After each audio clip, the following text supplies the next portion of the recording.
mesure, puis je vais m'assurer de désactiver le micro. Merci. Good. Donc, bon matin tout le monde. Donc, on commence ça directement sur le sujet qui fait les manchettes depuis tous les jours, depuis plusieurs mois, c'est-à-dire le gouvernement américain, puis ses fameuses menaces de tarifs. Donc, vous êtes probablement tout au courant de ce qui s'est produit le 2 avril, la fameuse journée qui était appelée le jour de la libération pour les Américains. Euh, on a finalement rebroussé chemin de cette grosse vague de tarifs-là qui était annoncée. Ça a secoué le marché de manière assez importante parce que c'était beaucoup plus important que prévu. Avant le 2 avril, en fait, la plupart des gens s'attendaient à un tarif global aux alentours de 10 à 20 ben, finalement, on est allé avec un calcul sur le déficit commercial des pays. Donc, plus ton déficit commercial avec les États-Unis est important, mais plus tu avais un tarif qui était élevé. Euh, le Vietnam, entre autres, qui en termes de pourcentage, ben, son déficit commercial avec les Américains est à peu près de 90-95 %. Ça veut dire que la valeur totale de ces exportations aux États-Unis sur le déficit commercial, mais ça donnait 90 %. Donc, au final, les États-Unis ont dit, ben, on va être gentil, on va couper la part en deux. Au lieu de 90, ça va être 45. Donc, ils divisaient ça en deux, sans aucune logique derrière ça. S'en est suivi plusieurs appels avec la plupart des pays pour que, bon, en fait, chacun des pays plaidait leur cause. Puis, finalement, bon, le 9 avril, la journée officielle de l'entrée en place de ces tarifs réciproques-là, ben, on a reculé. On a dit, ben, OK, on va donner une pause de 90 jours sur ces tarifs-là qui impactaient tous les pays, à l'exception du Canada puis du Mexique, qui, eux, sont encore sous l'exemption de leur accord Canada, États-Unis, Mexique. Euh, donc, combien de temps ça va durer cette exemption-là? On n'a aucune idée. Reste que à travers cet accord-là, ben, il y a l'acier, il y a l'aluminium, il y a le secteur automobile qui, eux, sont sujets à des tarifs. Donc, c'est pas blanc ou noir, là. Il y a tout le temps un peu de ce que l'administration Trump veut faire. Euh, des fois, ça n'a pas tout le temps de logique, mais le reste, donc tout ce qui n'est pas acier, aluminium, secteur automobile, pour le moment, c'est pas sujet à des tarifs si ça fait partie de l'accord Canada, États-Unis, Mexique qui va être renégocié l'année prochaine. Donc, est-ce qu'on va voir une exemption jusqu'à cette renégociation-là? Peut-être. Donc, au niveau des États-Unis, on a flanché, on a finalement dit, ben, ça va être 10 sur tous les pays, à l'exception de la Chine.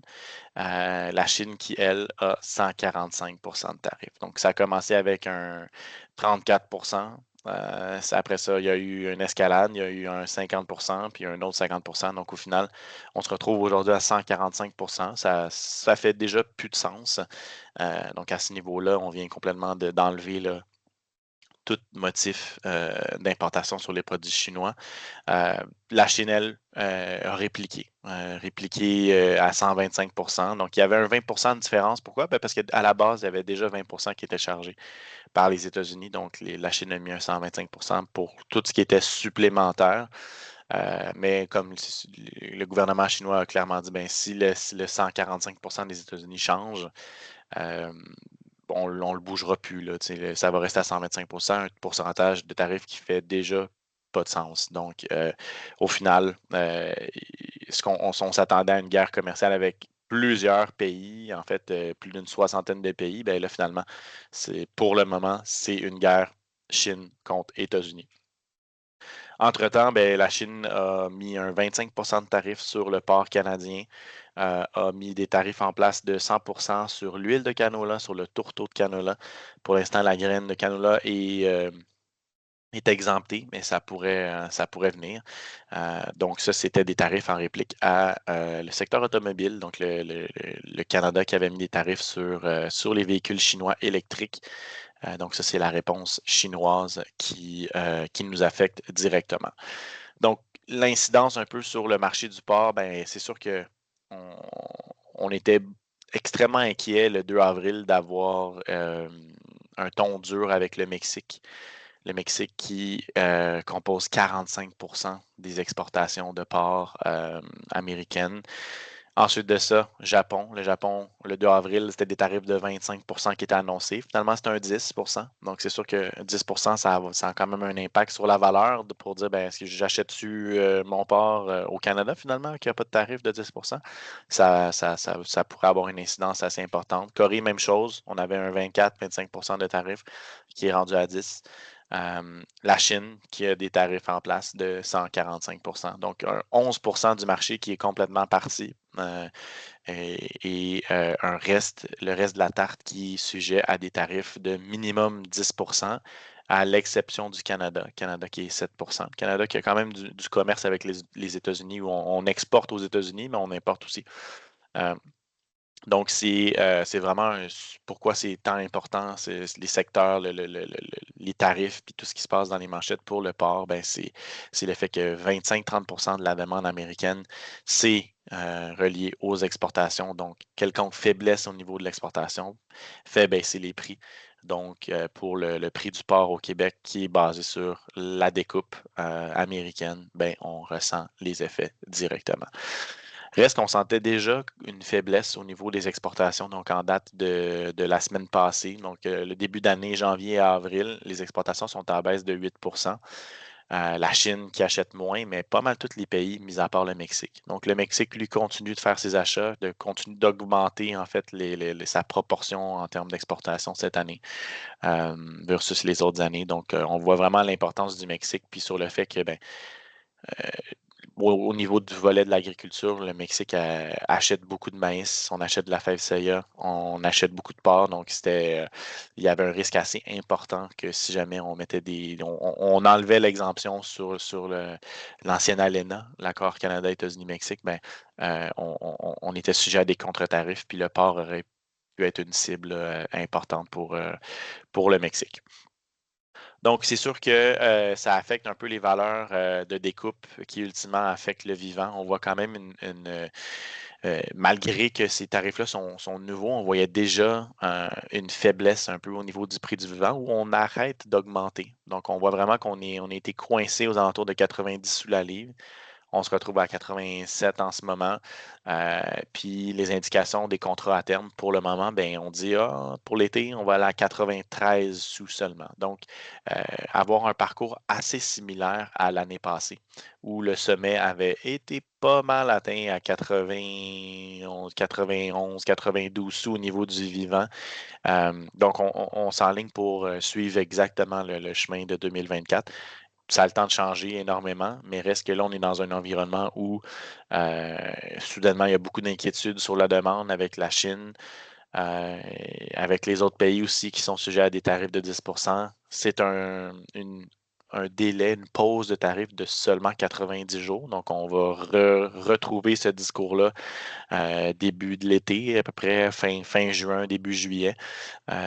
Donc, ça va être intéressant de voir où est-ce qu'on s'enligne. Mais reste que au niveau du marché spot, donc prix du vivant, on stagne, on baisse légèrement. Prix de la découpe, on baisse un petit peu plus important. On voit qu'on a une tendance un petit peu plus baissière. Donc, ça fait en sorte que la marge de transformation, il y a une pression à la baisse sur ça. Donc, les abattoirs qui ne se garochent pas sur les porcs pour ultimement les transformer parce que les marges sont dans le bas des 5 dernières années. Où est-ce qu'on voit les coupes, le comportement des coupes dernièrement? Ben, on voit vraiment que le flanc, le fameux bacon qui diminue beaucoup. Ça, c'est la coupe la plus volatile. Donc, on s'attend peut-être éventuellement à début de l'été. On sait qu'il va y avoir une hausse, mais pour le moment, on s'attend à justement, on voit des valeurs en baisse qui continuent de fléchir. C'est la même chose pour le jambon, même chose pour l'épaule. La longe est assez stable. Donc, on a un environnement stable à légèrement baissière pour la plupart des coupes au niveau du porc. Au niveau de la production, ben, au même moment où on sent la demande fléchir un peu, ben, on a des abattages qui sont en hausse par rapport à l'année passée. On avait un début d'année au ralenti. Euh, Presque depuis 2, 3 semaines, on voit des abattages plus en hausse. On a les poids aussi qui sont pas mal plus lourds que l'année passée. Donc, au final, un peu plus de production qu'anticipé.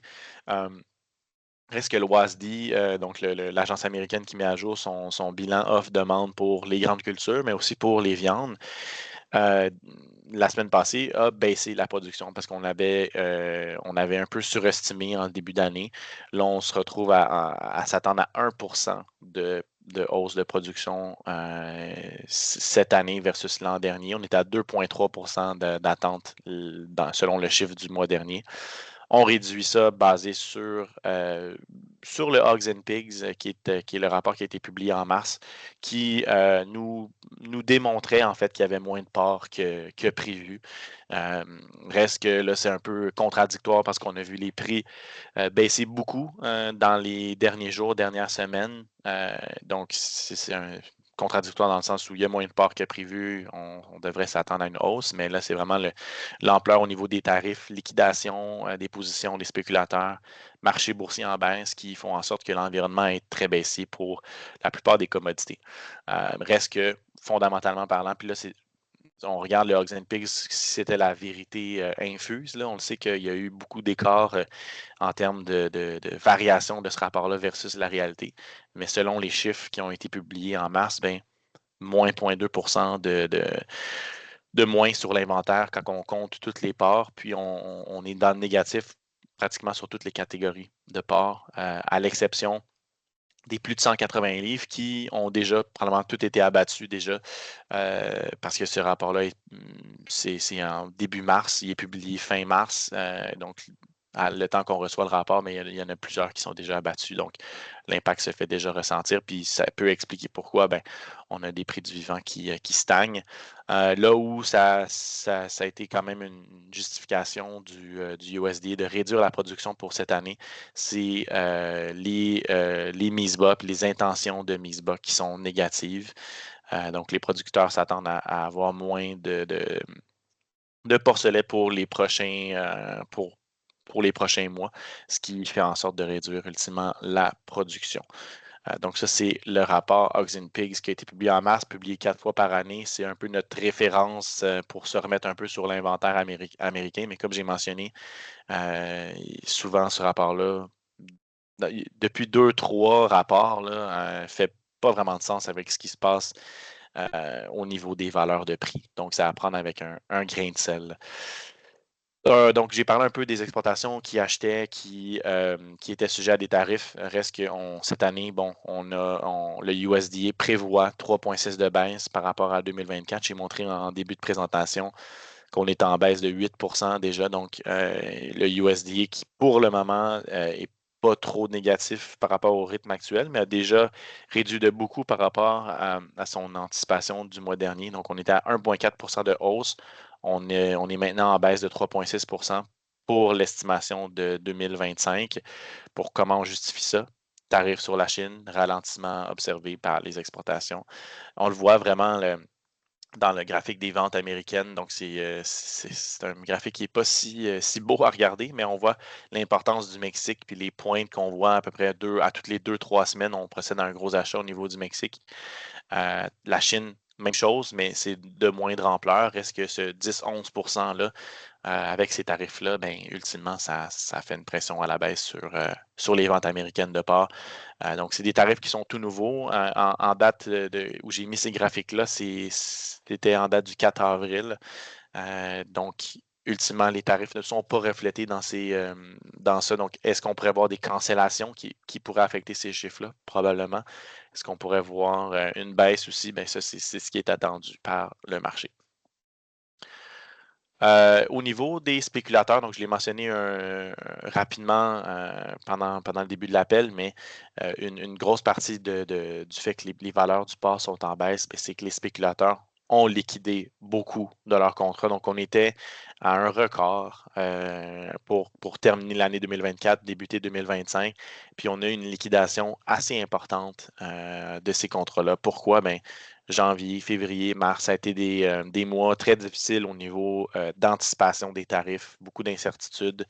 Les marchés boursiers ont notamment perdu beaucoup dans les 2 dernières semaines avec la mise en place des fameux tarifs réciproques de l'administration Trump. Il y a eu escalade avec la Chine, comme j'ai mentionné. Donc, les spéculateurs ont décidé justement de se retirer, d'enlever du risque sur la table, d'aller se positionner ailleurs dans peut-être des actifs un peu plus sécures. Euh, Généralement, ces actifs sécures-là, ben, le dollar américain en fait partie, sauf que là, le marché se pose des questions à quel point les États-Unis vont peut-être perdre le statut de valeur refuge. Historiquement, en temps de crise, on voit le dollar américain prendre beaucoup de valeur parce que tout est dénominé en US, c'est ce qui est le plus sécure au monde. Sauf que là, quand les Américains font un peu n'importe quoi, ben, ultimement, les investisseurs vont se remettre ailleurs, notamment dans l'euro, dans le yen japonais, dans d'autres obligations de d'autres pays qui semblent plus sécures que les États-Unis au moment où on se parle, ce qui fait en sorte que la devise américaine est sujet à quand même à une dévaluation qu'on a vu s'intensifier dans les derniers jours. Reste que, bon, les spéculateurs ont liquidé beaucoup de positions. On se retrouve sensiblement dans la moyenne depuis qu'on a les données. On voit qu'on est dans les extrêmes. On se retrouve peut-être à 100 000 contre longs. Dans les extrêmes courts, ben, on est court à peu près à 35 000, 40 000 contrats. Ben là, on est à 30 000. Donc, on est vraiment dans le milieu de ce range-là. Reste que les prochaines actions, notamment au niveau de la Chine, puis des autres pays, vont dicter la suite pour les spéculateurs. Au niveau chinois aussi, ben, c'est sûr qu'on parle que la Chine est quand même une part importante du marché à l'exportation aux États-Unis, puis pour la plupart des pays, là, reste que ces valeurs locales continuent d'être sous pression et dans des valeurs qui sont assez creuses. Les producteurs là-bas font pas beaucoup d'argent. Donc, au niveau de la marge brute, on est even. Donc, il reste que au niveau de l'importation, on s'attendait pas nécessairement à une grosse année non plus pour la Chine, avec des valeurs de porc qui sont en baisse, avec amplement de production pour subvenir à la demande qui, elle, semble juste correcte. Donc, ça, c'est le portrait au niveau de la Chine. Quand on met tout ça ensemble, ben, on voit qu'on avait déjà entamé une baisse importante la dernière fois qu'on s'était parlé. Cette baisse-là s'est intensifiée. Mais je vous dirais plus vers le long terme, là où on anticipe des problèmes plus importants au niveau de la relation avec les États-Unis et les autres pays. Reste que le juin, bon, on est allé atteindre un creux en bas de 90 sous. On a remonté dans les dernières sessions à 93 sous. Le contrat de juin, qui est pour le moment à 93, on voit dans les 5 dernières années, ben, 3 années sur 5, on a fini par remonter vers le début mai. Sinon, les 2 autres années, on a rebaissé. L'année 2019-2020, ben ça, c'était une année avec la COVID. Donc, le mois de juin qui a terminé à 48 sous. On ne s'attend pas à ce que ça soit répliqué de sitôt pour les valeurs de part. Donc, plus on va loin, comme je l'ai dit, moins on a récupéré de la chute. Donc, octobre qui est maintenant bien sous les 80 sous à 77 sous, on a atteint momentanément 73 sous. Ça a été, comme j'ai dit, une liquidation assez drastique. Historiquement, ben, les valeurs de part se retrouvent entre 80 et 93 sous dans les 5 dernières années. Donc là, on est dans le bas de la fourchette. Décembre, encore là, plus on va loin, plus la baisse est intensifiée, 70 sous. On a le potentiel d'aller baisser encore plus si on se fie au comportement de l'année dernière. On est allé presque à 60 sous. Puis février, encore le 73 sous. Donc là, on se retrouve avec des prix qui sont nettement sous les prix des dernières années, avec les fameux risques de tarifs, incertitudes sur la demande, la production qui, elle, fonctionne quand même bien. On prévoit 1% de hausse, donc baisse de demande, production stable à légèrement haussière. Ultimement, ça fait pression sur les prix. Entre-temps, ben, on a les grains qui, eux, ont été un peu soulagés par le fait que le Mexique a été épargné, puis le fait que la Chine n'achète pas vraiment de maïs américain. Elle en a acheté beaucoup en 2020-2021, mais historiquement, elle n'est pas très présente sur le marché de l'importation pour le maïs. La grosse nouvelle, c'était plus sur le Mexique, le risque de contre-attaque du Mexique qui est finalement pas arrivé avec l'exemption, comme j'ai parlé, de l'accord des biens couverts par l'accord Canada, États-Unis, Mexique. Pour le maïs, on se retrouve à 4,88 trois quarts en boisseau. On semble vouloir se diriger vers 5 comme on était en février. On a une pression on a une pression solide à la baisse sur les stocks de l'ancienne récolte. On a soudainement moins de production. On a réévalué la production en baisse, puis l'exportation qui roule à 30 de plus que l'année passée. Reste qu'on s'attend quand même à ce que ce rythme-là soit pas soutenable dans les prochains mois, mais on a une pression vraiment à la hausse sur le prix basé sur le fait que les inventaires soient en baisse.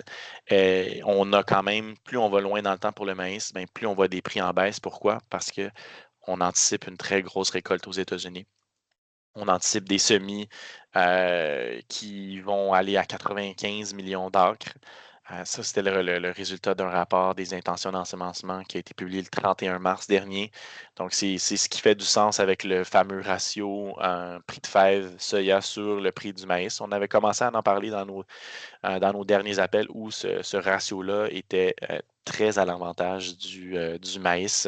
Puis, ben, ces données-là reflètent ultimement le fait que le maïs, économiquement parlant, est plus intéressant à semer que la fève soya. La fève les intentions seraient en baisse de 4 le maïs en hausse de 5 Donc, ultimement, c'est vers là qu'on se dirige pour la prochaine récolte. On va avoir un marché météo assez important dans les prochains mois. Donc là, en plus du marché météo, on va avoir le contexte géopolitique actuel qui est très, très, très volatile.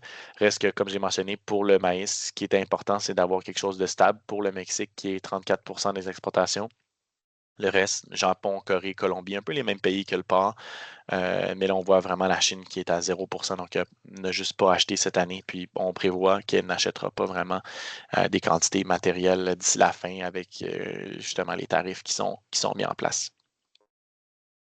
Au niveau de la fève soya, ben, le portrait est un petit peu plus différent. Donc, la pression baissière sur les stocks n'est pas vraiment là. Donc, c'est sûr que le fait que la Chine soit le client le plus important pour la fève, ça nuit quand même à la demande. Puis le fait qu'on a produit beaucoup plus de fèves l'année passée, ben, on a une pression quand même qui est différente sur les stocks pour la fève que sur le maïs. Donc, ça fait en sorte que le prix de la fève est un petit peu plus déprimé versus le maïs. Reste que ça va être ultimement, comme j'ai mentionné avec le maïs, un marché météo qui va dicter ben, combien on va avoir de production pour l'année, les récoltes qui s'en vient.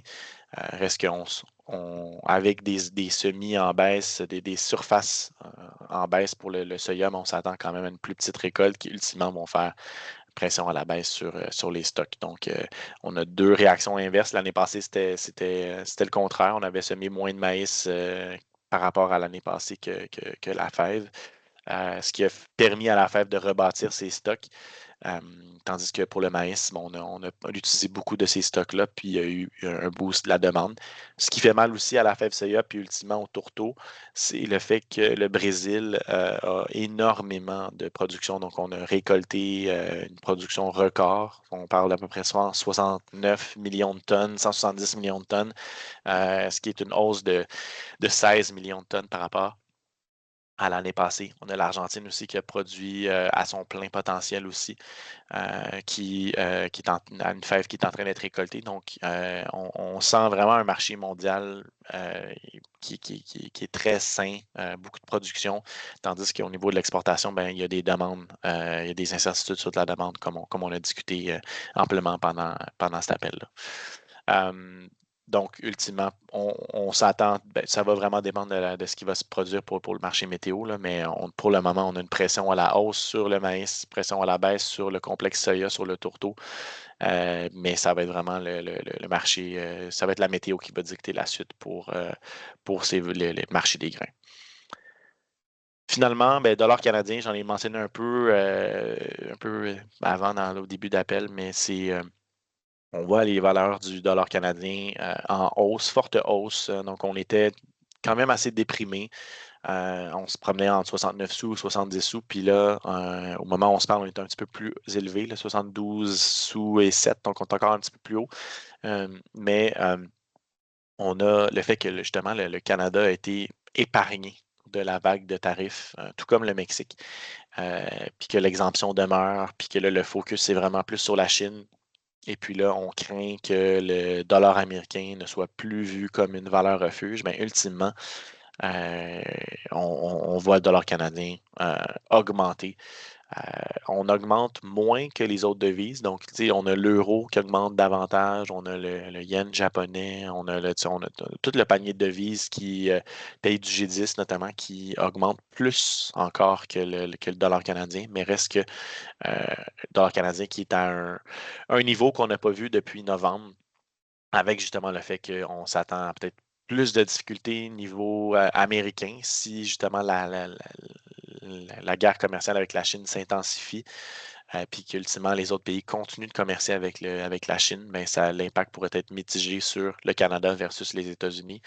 Donc à ce moment-là, est-ce qu'on prévoit plus de baisse de taux cette année aux États-Unis qu'au Canada? Probablement. Si les tarifs avec la Chine demeurent en place. On va avoir du nouveau sur la Banque du Canada qui va peut-être baisser ses taux d'intérêt cette semaine. Elle avait déjà baissé ses taux le mois dernier. On est rendu à 2,75 %. Le marché s'attend à un taux terminal aux alentours de 2,25 %, ce qui est très bas, puis pas mal plus bas qu'avant les fameux tarifs. La Banque du Canada a clairement dit justement que le mois dernier, elle a baissé les taux d'intérêt parce que l'incertitude sur les tarifs était bien présente. Puis il y avait aussi des tarifs importants mis en place sur l'économie canadienne. Je rappelle l'acier, l'aluminium, les automobiles. C'est des secteurs qui ont des tarifs assez importants qui ultimement nuisent à l'économie canadienne, mais aussi à l'économie américaine.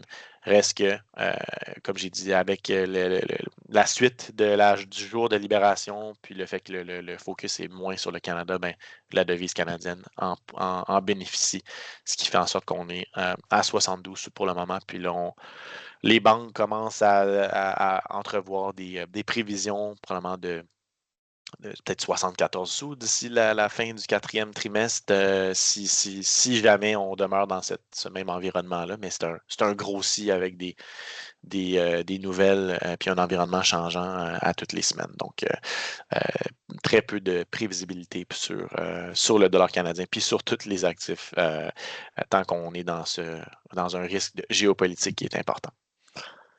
Donc, ça fait le tour pour ma présentation. Je ne sais pas si il y a des questions avant qu'on aille sur la partie de Stéphane.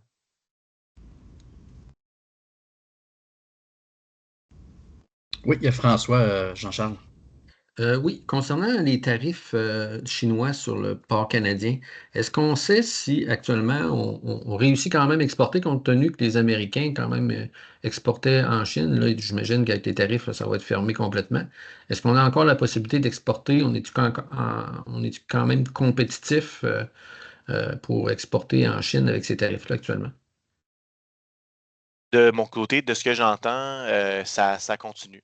Donc, tu sais, c'est sûr que ça limite un peu, mais le produit canadien continue de passer en Chine. Tu sais, le calcul aussi est facile, là, surtout pour le cinquième quart, là, qui ultimement, soit soit il n'y a pas de marché, ou soit il y a un marché avec la Chine, puis le 25% pour l'instant, ça ne tue pas ce marché-là. Donc, ça continue d'aller en Chine, mais peut-être à un moindre niveau. Là, les États-Unis viennent tout simplement de s'enlever du marché chinois. Donc là, est-ce qu'il va y avoir une pression pour la Chine qu'elle enlève ces fameux tarifs-là? Reste que pour le Canada, du moins, on avait beaucoup d'espoir sur le fait que la Chine, vu qu'elle n'avait pas mis immédiatement le tarif sur le port, qu'elle avait dit ben on va les mettre la semaine prochaine, ça laissait un petit peu d'optimisme, mais ça s'est finalement pas reflété. Donc oui, ça continue de ce que je vois, là, ça continue d'y aller, mais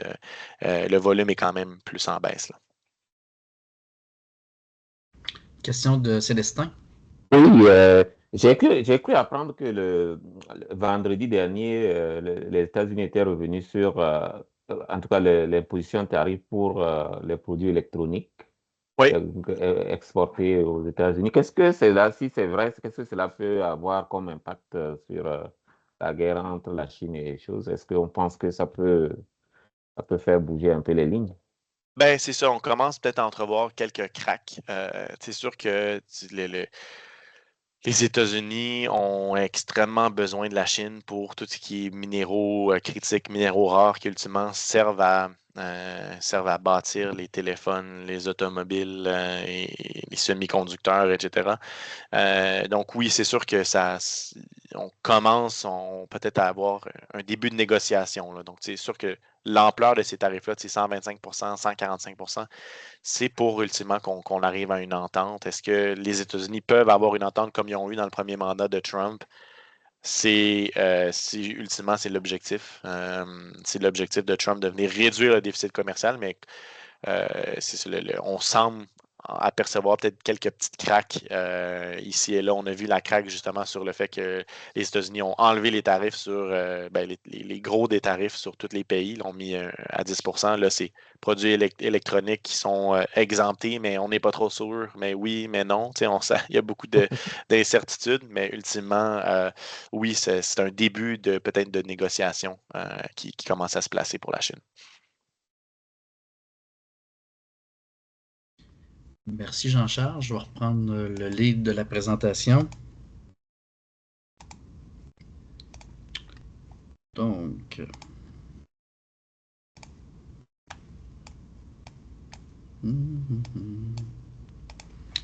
il y a des bouts que Jean-Charles a bien couverts. Je vais passer rapidement. Le Loisy en a parlé là, amplement, là, qu'on avait revu à la baisse là, la production annuelle. En termes rendu que l'USDA prévoit là, une baisse de 1% du prix par rapport à l'année passée. Vous voyez un peu l'impact là, sur les différents là, trimestres. Je reviens quand même sur le fait qu'on prévoit dans le premier trimestre une baisse d'1% en termes de viande de porc. Mais après 15 semaines, on a quand même 2,9% d'abattage en moins, 2,6% en viande en moins. Mais les corps font tranquillement. On l'a bien vu dans les graphiques à Jean-Charles. Le poids des porcs est un peu plus élevé, puis on abat un peu plus de porcs aussi que l'année passée. Donc, l'écart fond. Mais on a quand même 15 semaines puisqu'on a des baisses là, de 3% d'abattage. Là. Donc, je ne sais pas quel sera l'impact sur le deuxième trimestre là, qu'on prévoit une augmentation de 2,4%. Pour ce qui est de la valeur des coupes, je vais peut-être juste monter un petit peu la résolution pour qu'on puisse mieux voir. Donc, actuellement, on a commencé à avoir là, une légère baisse là, au niveau là, du prix du cut-out. Donc, si on remonte dans les meilleurs prix qu'on a vécu par le passé, donc c'est 2014. Sinon, dans les pires prix, on ramasse 2020, donc pendant la COVID. On a le rebond d'après la COVID. Donc, on a un cut-out actuellement, là, de moyenne 5 jours de 92. L'année passée, on était à 100 $. Quand même plus élevé que la moyenne 5 ans. Donc, pas la moyenne 5 ans, mais la moyenne depuis 2013, excusez-moi. Là. Donc, mais on a vu dans les derniers jours là, vraiment une baisse s'accélérer au niveau de la valeur du cut-out. Il restera à voir est-ce que c'est temporaire ou c'est une tendance qui a envie de se dessiner. Là. On va surveiller ça de près dans les prochaines semaines. Pour ce qui est des exportations, Jean-Charles en a parlé aussi. Donc, une diminution là, des exportations. Là, je suis vraiment, moi, juste sur les muscles, là, sur une muscle cut. Donc, une baisse de 2,3% en termes de volume et 1,7% en termes de valeur. Donc, marché à suivre aussi dans les prochaines semaines. Inventaire de viande congelée. Donc, actuellement, on a quand même là, des frigos qui sont relativement vides. La majorité des pièces de viande là, sont en baisse. Si on peut voir un peu au niveau du bœuf, on est sensiblement là, à côté sur la ligne de 2024. Pour ce qui est du porc, on est beaucoup plus bas. Une légère augmentation par rapport au mois précédent. Pour ce qui est du flanc, on est beaucoup plus bas que l'année passée.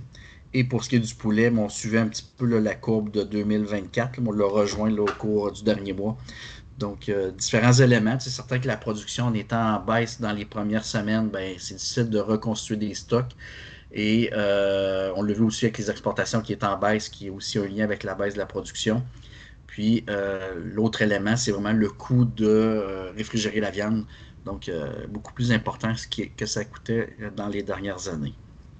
Pour ce qui est du marché québécois, en remettant en jour un peu nos futurs qui ont baissé, le dollar canadien qui a augmenté. Donc, on a une estimation en date de vendredi là, autour de 206 à 207 $ du 100 kg comme prix de poule. Vous voyez un petit peu le prix des grains là, légèrement le plus élevé là, que l'année passée à la même période.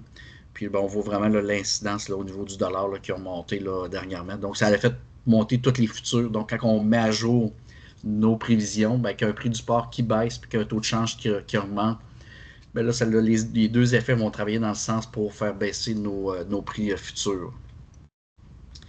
Pour ce qui est de l'Astra 2024, on n'a toujours rien de la financière comme finale. Ça devrait sortir, là, on est rendu le 15 avril, là, ça devrait sortir probablement cette semaine.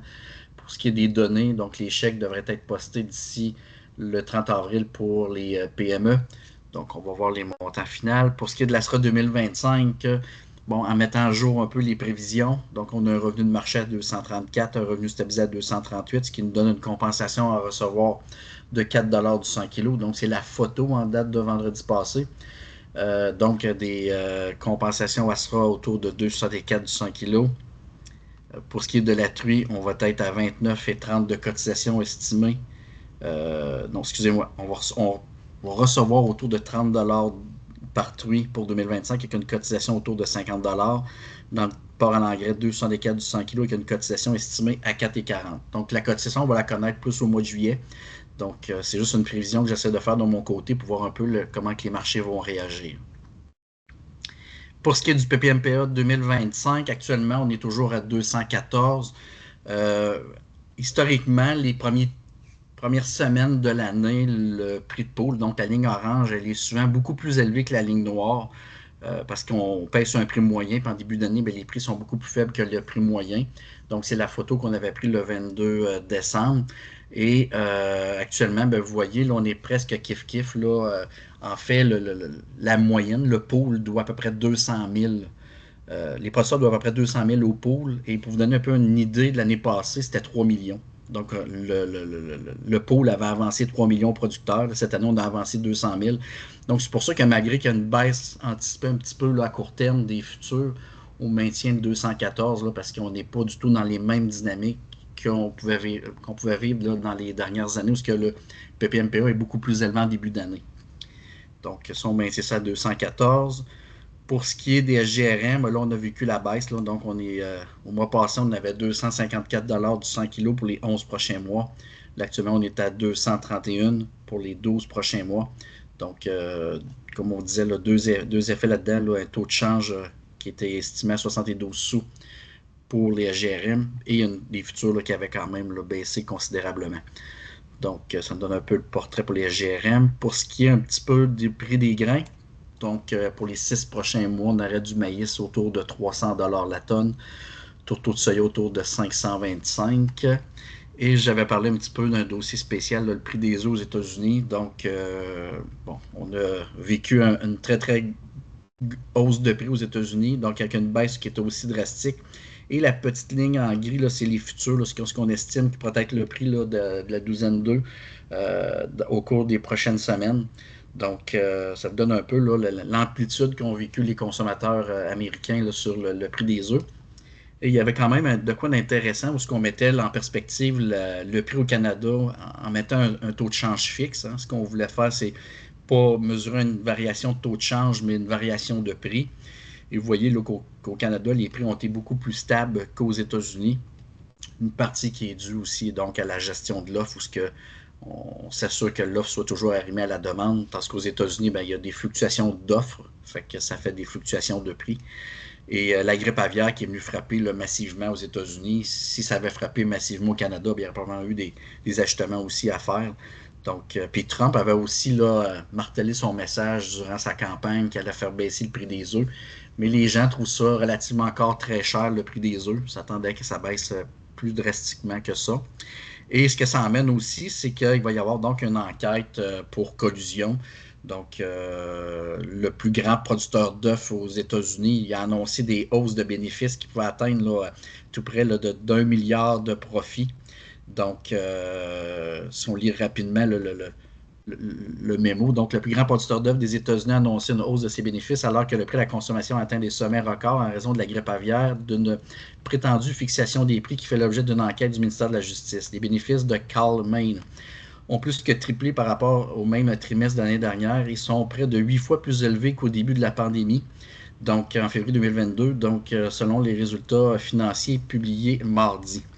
L'entreprise qui produit 20% des œufs consommés aux États-Unis a réalisé un bénéfice exceptionnel d'1 milliard de dollars au cours des 3 premiers trimestres de l'exercice financier, les bénéfices étant extraits après la prise des comptes des coûts de production, de transformation et de transport. Pendant ce temps, le prix à consommation a atteint 5,90 $ la douzaine en février, soit près du double du prix des œufs seulement 12 mois plus tôt et le triple du coût moyen au début de l'épidémie de grippe aviaire, selon le bureau de la statistique. Fait que vous voyez un peu là, qu'est-ce que ça l'emmène. Est-ce que les fournisseurs d'œufs ont profité de la grippe aviaire pour augmenter substantiellement leurs bénéfices? Donc, est-ce qu'il y aurait eu de la collusion? Donc, ça va faire partie là, d'une enquête là, au niveau du ministère de la Justice aux États-Unis. Pour ce qui est des prochaines rencontres, ça va être le 12 mai. Donc, on va savoir après dans un mois. Donc, je vais départager puis je vais prendre les questions s'il en reste.